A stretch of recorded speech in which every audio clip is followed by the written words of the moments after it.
Muy bien, muy buenas noches. Estamos terminando una larga semana, ¿no? Ya deben estar cansados de escucharme acá.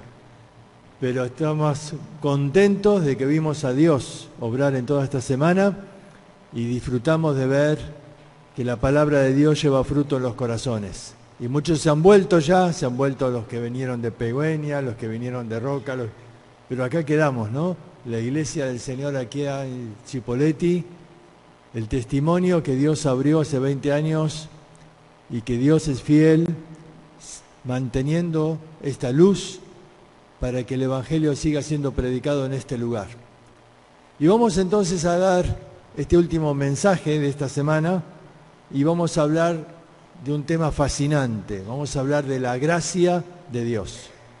Entonces vamos a orar a Dios y pedir a Dios que nos hable en esta noche. Te invito a que tú ores ahí en tu interior, a pedirle a Dios: Señor, háblame a mí.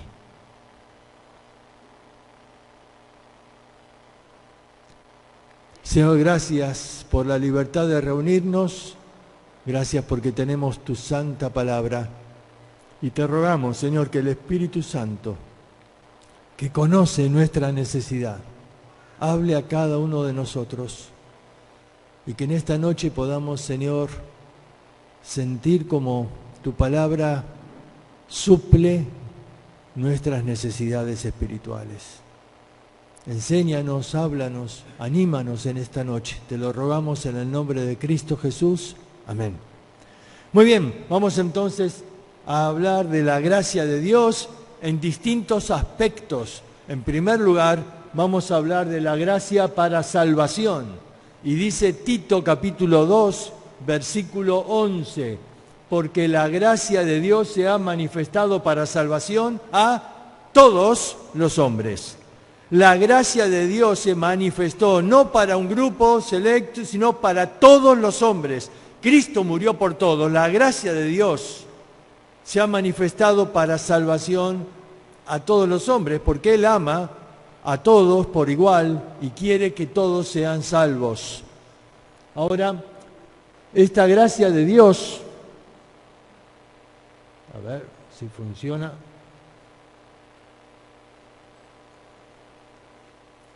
Me parece que vas a tener que hacerme de ahí.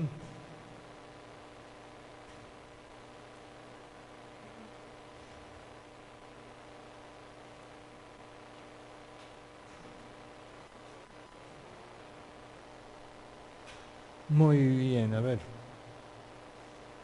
Ahí estamos, ahí anda. Ahí estamos. El amor de Dios se manifiesta con dos brazos, la gracia y la misericordia. Estos dos son dos aspectos del amor de Dios. Quiero intentar de definir qué es la gracia, porque a veces es un concepto un poco abstracto. Entonces vamos a tratar de pensar un poco juntos, ¿qué es la gracia de Dios? Acá comenzamos con este pensamiento. La gracia se manifiesta, el amor de Dios se manifiesta en su gracia y en su misericordia. Ahora, este cuadro quizás nos ayuda a entender. La historia esta cuenta de un hombre que se mete una noche en un establo buscando comida. Y entonces comienza ahí a robar. Y de pronto el hijo del dueño ahí del establo, de la granja, escucha ruidos, va a ver quién es y ve a este ladrón. Y entonces lo quiere atrapar, pero pelean. Y en la pelea el hijo muere. Entonces, con los ruidos ya se levantaron todos los obreros, los que vivían en la granja, y atrapan al ladrón. Inmediatamente ahí tiran una soga a un árbol, lo quieren colgar. Mató al hijo. Y entonces ahí están a punto de colgarlos, pero sale el amo y dice: paren, paren. Y entonces dice: suéltenlo, déjenlo libre. Bueno, ¿qué es eso? Eso es misericordia. En la misericordia, Dios no te da lo que mereces. Este hombre merecía ese castigo, pero en la misericordia de este hombre, el hombre no recibió lo que merecía, el castigo. Pero la historia no termina ahí. El amo le dice a este hombre, ¿y ahora qué vas a hacer? ¿A dónde vas? No tengo dónde ir. ¿Y qué vas a comer? No tengo que comer. Y el hombre le dice, ¿por qué no vienes a mi casa? Te sientas a mi mesa y comes. Y si quieres puedes quedarte a dormir en la habitación que era de mi hijo y puedes usar su ropa. No. Él dice, no puede ser. Yo maté a su hijo. Sí, pero yo te ofrezco que ocupes ahí su lugar. ¿Eso qué es? Eso es gracia. En la gracia Dios te da lo que no mereces. Ahora uno dice, esta historia es absurda. Nadie haría eso. Bueno, quiero decirte que sí, Dios lo hizo. Dios lo hizo porque nosotros somos culpables de haber matado a Cristo. Cuando se hizo la película de la Pasión de Cristo, más allá de las polémicas, si alguno está de acuerdo o no está de acuerdo, pero más allá de todo, Mel Gibson dijo algo que a mí me llamó la atención. Él no actuó, él fue el director. Pero hay una escena donde se ve un brazo sosteniendo un martillo y clavando al Señor. Y Mel Gibson dijo, ese brazo es mi brazo. Yo pedí hacer esa escena. No se ve mi cara, solo se ve mi brazo. Solo yo sé que ese es mi brazo. Pero yo lo hice para recordar que yo clavé al Señor en la cruz. Y ¿sabes? Eso realmente es lo que pasó, porque si Cristo viniera y fueras el único en este mundo, tú tendrías que clavarlo en la cruz. Este es el concepto, nosotros matamos al Hijo y Dios no me da lo que merezco, la condenación. Eso es misericordia.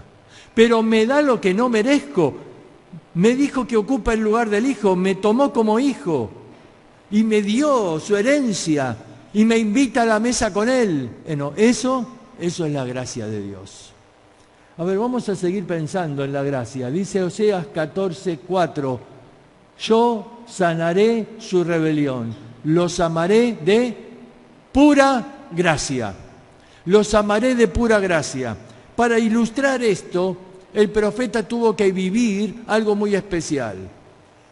Su esposa iba a caer en adulterio. Para un judío esto era terrible, merecía ser apedreada. Pero no solo esto, sino que ella fue más allá, con otro hombre, y de pronto su segundo hijo y su tercer hijo no eran suyos. Y ella fue más allá, cayó tan bajo que la terminaron vendiendo como una esclava en el templo de Baal. Y Dios le dice, anda, comprala y amala y volvete a casar con ella. ¿Cómo?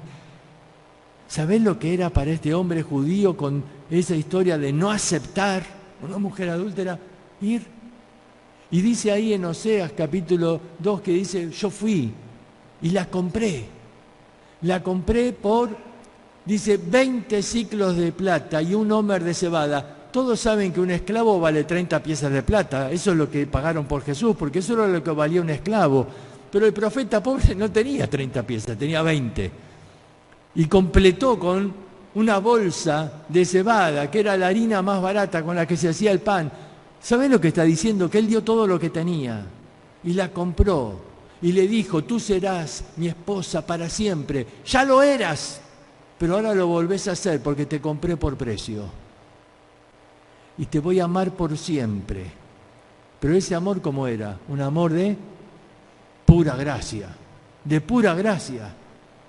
Y entonces en ese pacto utiliza una palabra, la palabra hebrea que es maravillosa, es Gesed.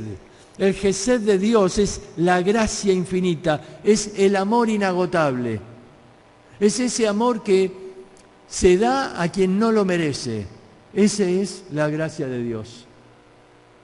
David dijo, ¿ha quedado alguno en la casa de Saúl a quien yo haga misericordia? En realidad la palabra que se traduce en misericordia ahí es Gesed, es la gracia. yo quiero hacer gracia por amor a Jonatán. Y le trajeron entonces a Mefiboset, un hombre paralítico. Vos sabés que en la ley judía decía que ningún lisiado se tenía que sentar a la mesa del rey. Por eso, en el orden mesiánico, así se llama un escrito de los judíos, dicen que en la gran cena, cuando festejen que el Mesías va a ser hecho rey, no debe presentarse ahí ningún cojo, ningún ciego, ningún lisiado, ningún leproso, ningún enfermo, nadie que tenga ninguna suciedad. Por eso en la parábola Jesús dice, vayan a buscar a estos, porque son los que estaban desechados por la ley. Y David dice, hay alguien, yo quiero dar gracia. Y buscan ahí a Mefiboset y estaba lisiado. Y David dice, vos te vas a sentar en la mesa conmigo. ¿Ves? Es la gracia que cubre la falencia. Y alguien dijo, el mantel de la mesa de David tapaba las piernas lisiadas de Mefiboset. Nadie veía su debilidad, simplemente veían que él estaba sentado al lado del rey. Bueno, eso es la gracia. David entendió este principio. De gracia recibisteis, dad de gracia. David dice, yo recibí la gracia de Dios y yo quiero dar de la gracia. Ahora vamos a seguir y vamos a ver este cuadro que es el más tremendo de la gracia. Porque dice Romanos capítulo 5, cuando el pecado abundó, sobreabundó la gracia. Cuando el pecado abundó. Ahora uno puede pensar muchos momentos en la historia donde el pecado abundó. Génesis capítulo 6 dice que el pecado era tanto que el pensamiento del corazón de los hombres era de continuo y solamente al mal. El pecado abundó en muchos tiempos de la historia, pero ¿cuándo fue que el pecado abundó en una manera que pasó todos los límites? Sin duda cuando crucificaron a Cristo. Porque en ese momento el hombre levantó su puño en alto y dijo, no queremos que Él reine sobre nosotros. Y fueron capaces de crucificar a alguien que por 3 años solo había mostrado amor. Había curado a sus enfermos, había resucitado a sus muertos, les había multiplicado los panes. ¿Qué vieron en este hombre para odiar tanto de llegar a clavarlo en esa cruz sin misericordia alguna? Las tinieblas estaban reinando y el hombre mostró su mayor rebeldía, su mayor crueldad. Y cuando el pecado abundó, sobreabundó la gracia de Dios. Y la gracia de Dios en ese momento se manifestó de una manera increíble, a tal punto que Jesús dijo que perdónalos porque no saben lo que hacen. Perdónalos. Es la gracia de Dios que se manifestó en ese momento. Ahora, dice Juan, aquel verbo fue hecho carne y habitó entre nosotros, lleno de gracia y de verdad. Lleno de gracia. Esa figura tiene un propósito. Una vez un hombre vio que, un maestro de escuela, vio que sus alumnos estaban molestando a uno. Y este reaccionó porque se estaban burlando de él y reaccionó violentamente y empujó a uno y lo tiró al piso. Y entonces el maestro quiso dar una lección. Y agarró a este niño, lo llamó, le dijo, vení. Y le dio una naranja. Y le dijo, apretala y dame jugo de manzana. ¿Cómo? No puedo, inténtalo. Y el niño empezó a apretar, y claro, salía jugo de naranja. Y el profe le dice, ¿y? No puedo, profe, sale jugo de naranja. Bueno, pegale, tirala al piso, pisoteala, por ahí sale jugo de manzana. Y el nene lo hizo, y la tiró, y la apretó, y no puedo, maestro, solo sale jugo de naranja. Le dice, ¿sabes por qué? Porque solo puedes sacar lo que hay adentro.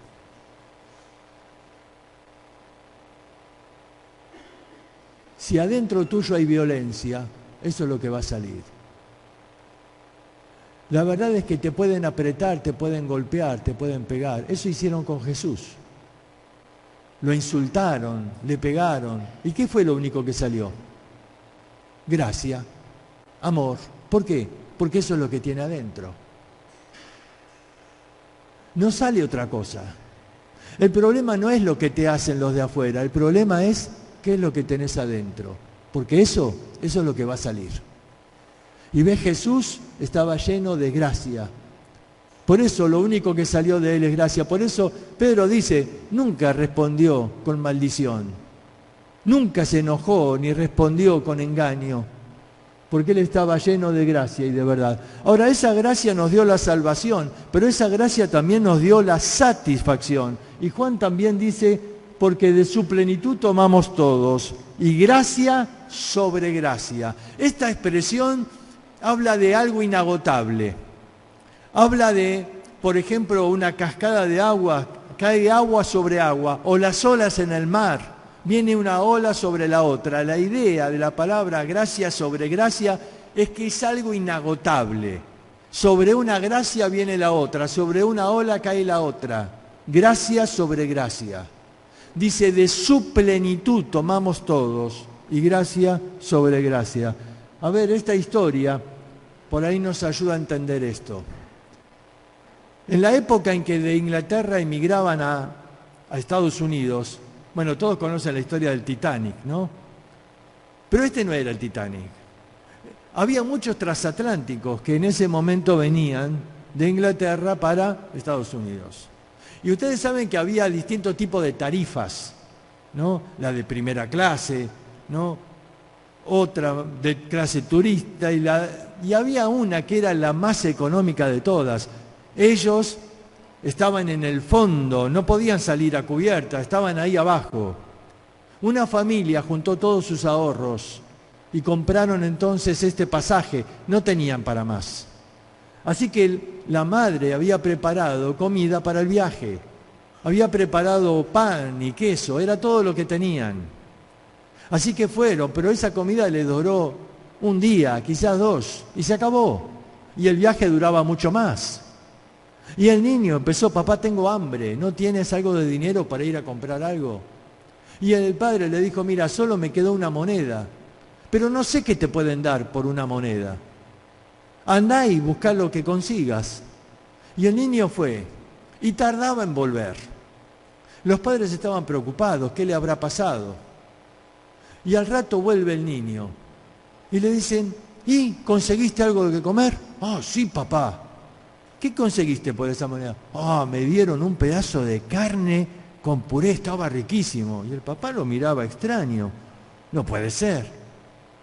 No solo eso, papá, de postre me dieron una torta de chocolate.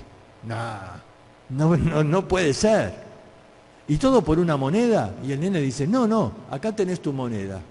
Y el papá dice, pero ¿cómo puede ser? Es que cuando fui a preguntar qué me daban por esta moneda, me explicaron que el pasaje incluía la comida. Y ellos estaban pasando hambre. Y el pasaje incluía la comida. Y sabés, muchos creyentes no disfrutan de la gracia. Y van a buscar, a mendigar algo de comida en el mundo. Buscan satisfacción en el mundo porque no están disfrutando de la gracia de Dios. Porque Dios no solo quiere darte la salvación, Él quiere darte satisfacción a la vida. Por eso Juan dice, de su plenitud tomamos. Por eso Jesús dijo, el que cree en mí, de su interior correrán ríos de agua viva. Y va a haber una fuente que salta y aún va a desbordar para que otros tomen de esa agua. Es que es la gracia que siempre sobreabunda. Es la gracia que satisface la vida. Fíjate, dice, Él da mayor gracia. Por esto dice, Dios resiste a los soberbios. ¿Y qué hace? Da gracia a los humildes. Ahora, el cuadro que explica esto es este de el maná en el desierto. El maná era el alimento que venía del cielo. Y el maná simboliza la gracia de Dios. ¿Por qué? Porque el maná estaba siempre ahí, suficiente para todos, para satisfacer las necesidades de todos. El maná nunca faltó en los 40 años. Aún cuando un día hicieron el becerro de oro, ¿se acuerdan? Que hicieron un becerro de oro y que lo adoraron en el desierto y que hicieron algo abominable ante Dios, una fiesta pagana. Bueno, ¿qué comieron al día siguiente? Maná. Porque la gracia de Dios no falla aún cuando nosotros fallamos. Sin embargo, un día se quejaron. Un día los niños dijeron, otra vez maná, ¿no saben cocinar otra cosa en el cielo? Los ángeles no se saben otra receta. Estoy cansado, sopa de maná, milanesa de maná, flan de maná. Queremos otra cosa. Y el pueblo se quejó y querían comer carne y querían otra cosa y despreciaron el maná. Ese maná que era el milagro de Dios, que era la gracia de Dios, pero lo despreciaron. La soberbia surgió en el corazón. Ellos pretendían, pará, eras esclavo en Egipto. Dios te liberó. El desierto transitorio, ya vas a llegar a la tierra prometida y vas a hacerte un lindo asado. Acá come maná. Pero ellos pretendían que Dios esté a su servicio. Algo mal estaban, ¿eh? Nosotros somos siervos de Dios, Él no tiene que estar a mi servicio. Y la queja les robó la gratitud. La queja les robó la gratitud. La soberbia dominó el corazón. Y empezaron a despreciar. Por eso ahí dice, Dios da gracia ¿a quién? Al humilde. ¿Quién es el humilde? El humilde dice, Señor, yo no merezco el maná. Por eso te doy gracias. Porque este maná está en mi mesa. ¿Ven? No importa lo que sea. Es la gracia de Dios. Y Dios a veces da en abundancia y a veces solo lo que necesitamos. Pero siempre la gratitud tiene que estar en nuestro corazón. ¿Por qué? Porque no merecemos nada. Es la gracia de Dios en nuestra vida. Dice, mirad bien, no sea que alguno deje de alcanzar la gracia, que brotando alguna raíz de amargura os estorbe y por eso muchos sean contaminadas. La amargura contaminó a este pueblo, que comenzaron a quejarse y no valoraron la gracia de Dios. ¿Ves? La amargura de alguien que dice, no, porque yo quería otra cosa, yo quería otra casa, yo quería otro auto. La esposa dice, pero yo quería otro esposo. Pero es la gracia de Dios. Pero a veces la amargura te hace ver todo mal. Te hace estar enojado con la vida, te hace estar enojado con Dios. Y la amargura te roba la gratitud. Por eso la gracia realmente satisface la vida. Pero también hay gracia para soportar. Hay gracias para soportar. Y Pablo, que tenía un aguijón en la carne, el otro día lo mencionamos, ¿se acuerdan? 3 veces dice que pidió el Señor. Yo creo que 3 no es literal. Los judíos usaban 3 para hablar de un superlativo. Es decir, muchísimas veces pedía al Señor. 3 veces pedía al Señor, quítame el aguijón. ¿Y Dios cómo le respondió? Bástate mi gracia, porque mi poder se perfecciona en la debilidad. A ver, el resto del mensaje vamos a tratar de explicar este concepto. ¿De qué manera la gracia me capacita para soportar el dolor, las dificultades? Parece algo un poco abstracto. ¿Cómo es que la gracia me ayuda a mí a soportar? Porque acá dice bástate. La palabra es que te alcance mi gracia, que te baste mi gracia. Pablo, tienes que estar contento con mi gracia porque es suficiente. No necesitas que te quite el aguijón para ser feliz. Mi gracia es suficiente. ¿Cómo, Señor? ¿Cómo es esto? Vamos a tratar de explicarlo. Pablo le dijo a Timoteo, tú pues, hijo mío, ¿qué dice? Esfuérzate en la gracia que es en Cristo Jesús. En castellano esto no suena bien. No suena bien, porque parecen 2 conceptos contradictorios. ¿Cómo me puedo esforzar en algo que se me da gratis? Es como si yo te dijera, esforzate por pagar un regalo que en realidad es gratis. No tiene sentido. Es que la palabra esfuérzate tiene otro concepto, no el que nosotros entendemos. La palabra griega para esfuérzate es la palabra endínamo. Endínamo. Y en realidad el concepto es toma fuerzas de la gracia. Toma fuerzas de la gracia. Vamos a tratar de explicar este concepto porque esta palabra endínamo tiene mucho significado. Quizás nos ayude a entender un poco más. Mirá, esta palabra aparece acá en Filipenses 4:13. Dice, todo lo puedo en Cristo que me fortalece. Todo lo puedo en Cristo que me fortalece. Y ahí aparece la palabra endínamo. ¿Qué es? Mirá, vamos a ver si lo explicamos con esto. Ahí hay un dínamo. ¿Lo ven? Este aparatito acá es un dínamo. Un dínamo técnicamente es un aparato que convierte el movimiento en energía. Por eso cuando gira la rueda de la bicicleta, hace girar ahí ese aparatito y prende la luz de la bicicleta. El dínamo entonces, ¿qué hace? Convierte el movimiento en energía. Pablo dice, hay un dínamo que está dentro nuestro, es en nuestro interior. En dínamo tenemos un generador de energía en nuestro interior. A ver, vamos a tratar de explicarlo, porque yo creo que se entendió mal este versículo. Todo lo puedo en Cristo. Y yo he escuchado a muchos jóvenes a veces, ¿no?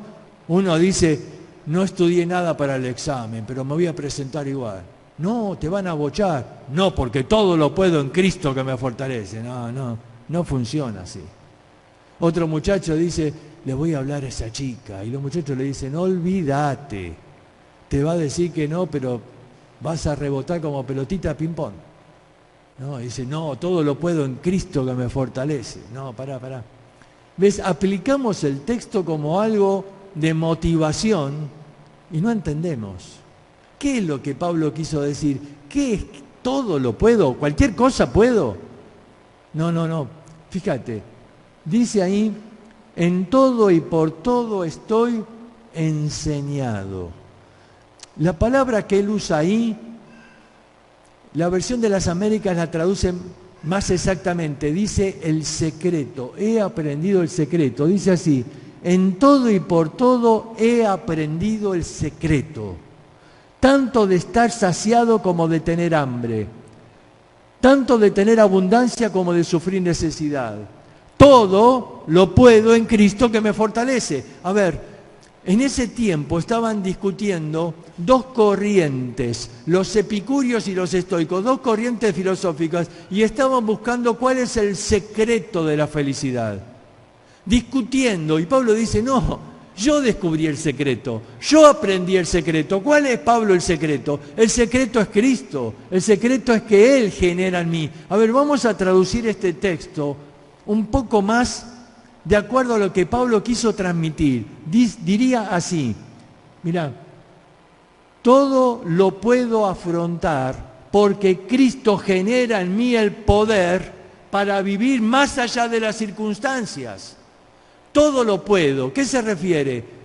Que hay momentos que he pasado necesidad, hay momentos que padecí hambre, hay momentos que estaba en una cárcel, hay momentos que fui azotado injustamente, pero todo lo puedo afrontar porque Cristo genera en mí el poder para vivir más allá de las circunstancias.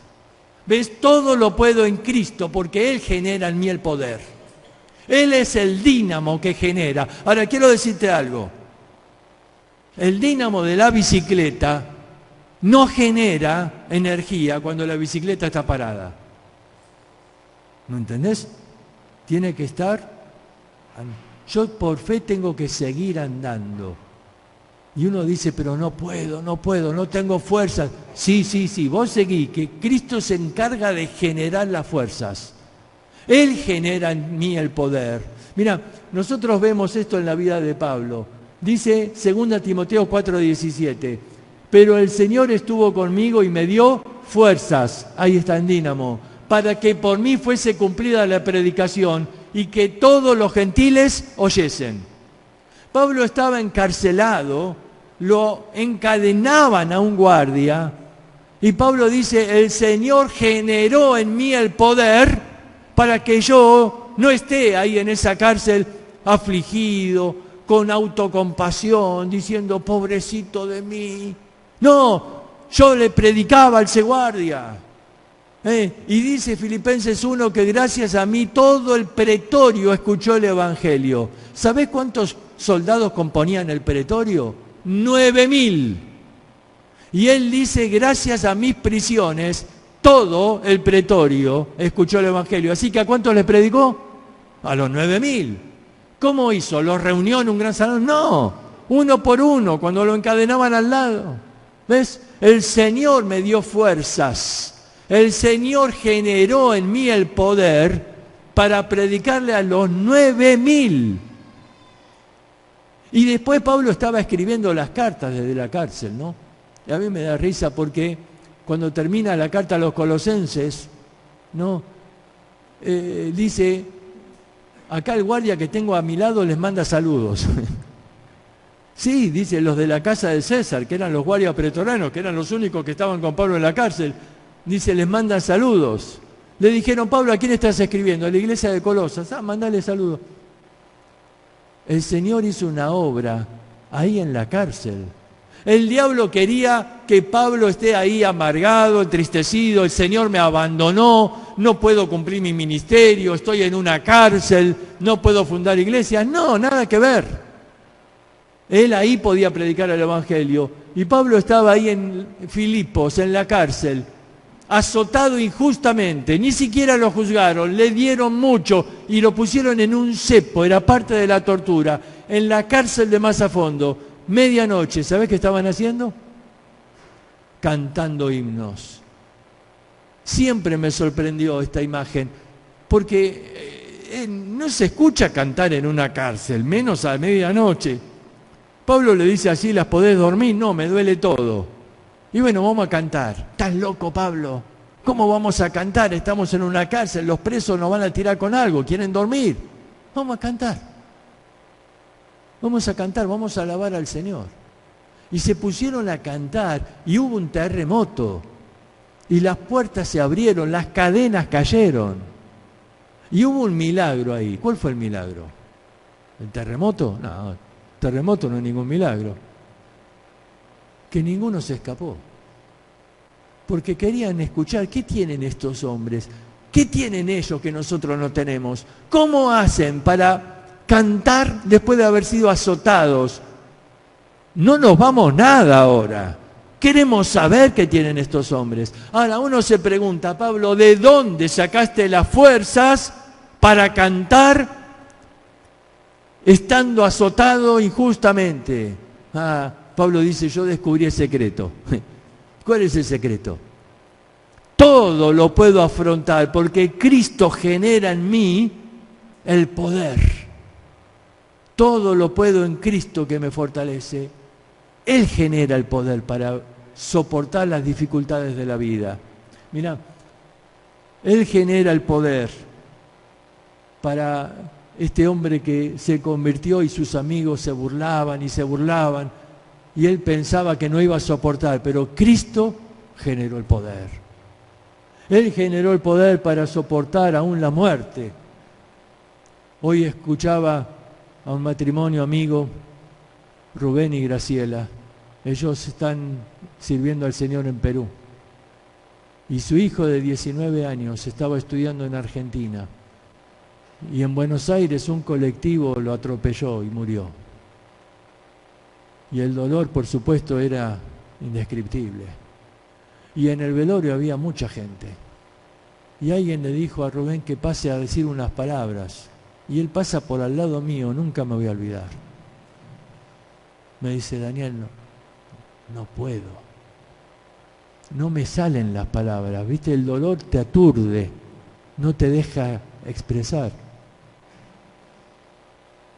Yo solo le dije, vamos a orar, pero Dios te va a dar las palabras.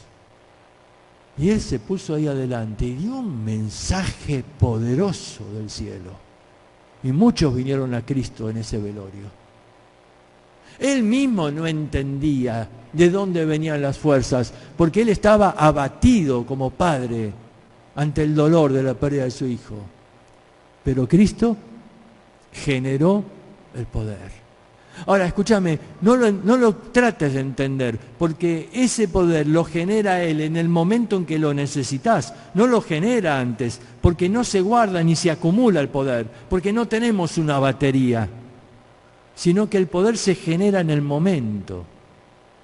Cuando estás ahí en relación con el Señor, en comunión con Él, Él genera el poder para afrontar las distintas dificultades de la vida. Y este último ejemplo, la enfermedad. Él genera el poder para soportar el dolor, la enfermedad. Cristo es el secreto. Todo lo puedo en Cristo que me fortalece. Y terminamos repitiendo este versículo.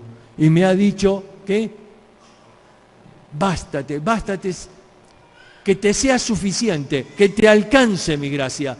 No te puedo quitar el aguijón ahora, porque ese aguijón tiene un propósito, está ahí por algo. Yo permití ese dolor, dice el Señor, porque está trabajando en tu vida y porque está cumpliendo otros propósitos. El otro día vimos llevarlo a Galacia, a fundar la iglesia ahí. Bueno, Dios sabe, no me tiene que dar explicaciones Dios a mí, no me tiene que explicar cuál es el propósito.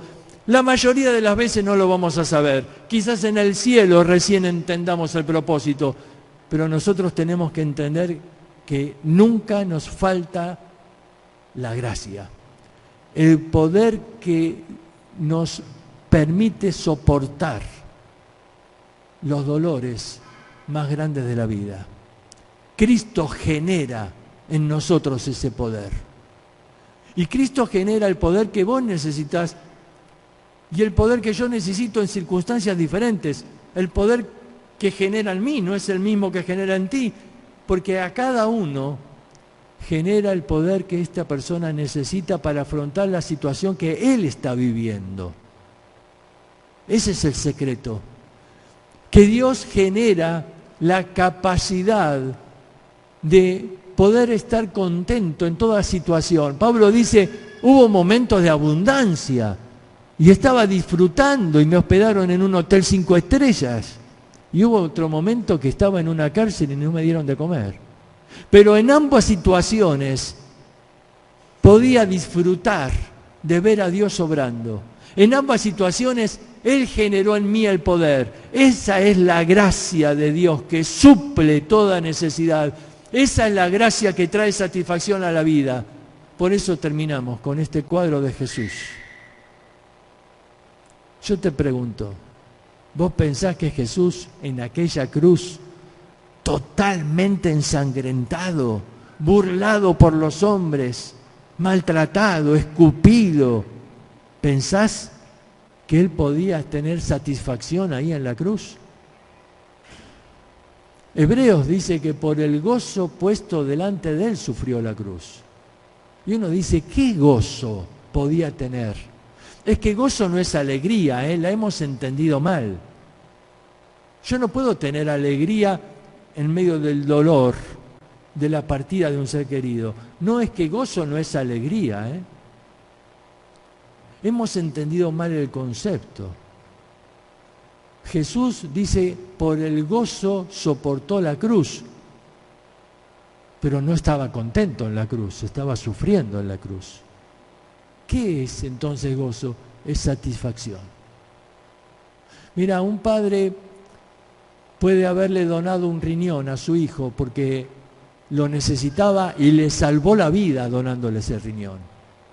Y lo vas a visitar al hospital y le decís, ¿sí, cómo estás? Y la verdad que estoy un poco dolorido, pero estoy gozoso. ¿Por qué? Porque pude salvar a mi hijo. ¿Ves? Es la satisfacción que va más allá del dolor. Pero Cristo, ¿qué satisfacción encontró en la cruz? Terminamos leyendo este versículo, Isaías 53. Búscalo ahí en tu Biblia. Este no lo puse ahí, porque quiero que lo marques, que lo busques ahí en tu Biblia. Isaías 53, versículo 6.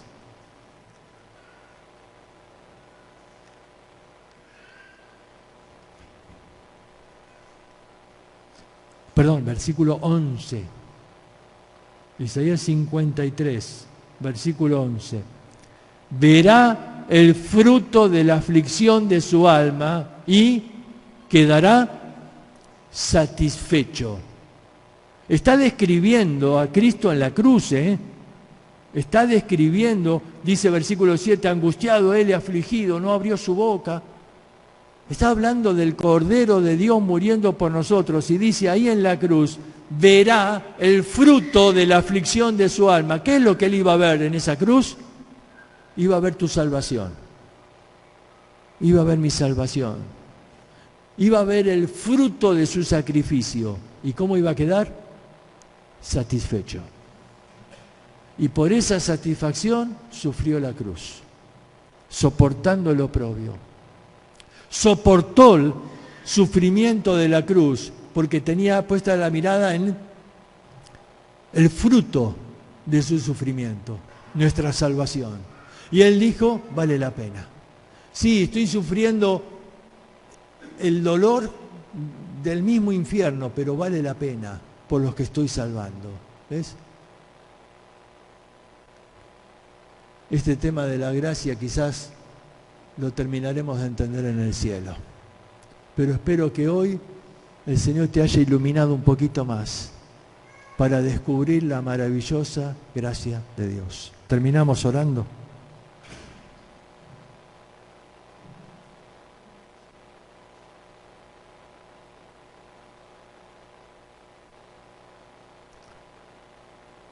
Como dice el himno, Señor, maravillosa gracia.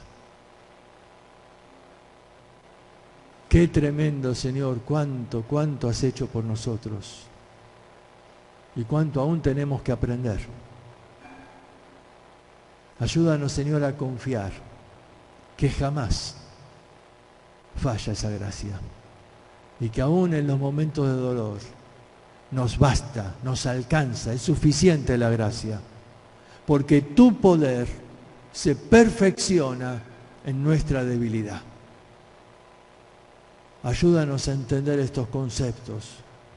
Ayúdanos a aferrarnos a la gracia. Te lo rogamos en el nombre de Cristo. Amén.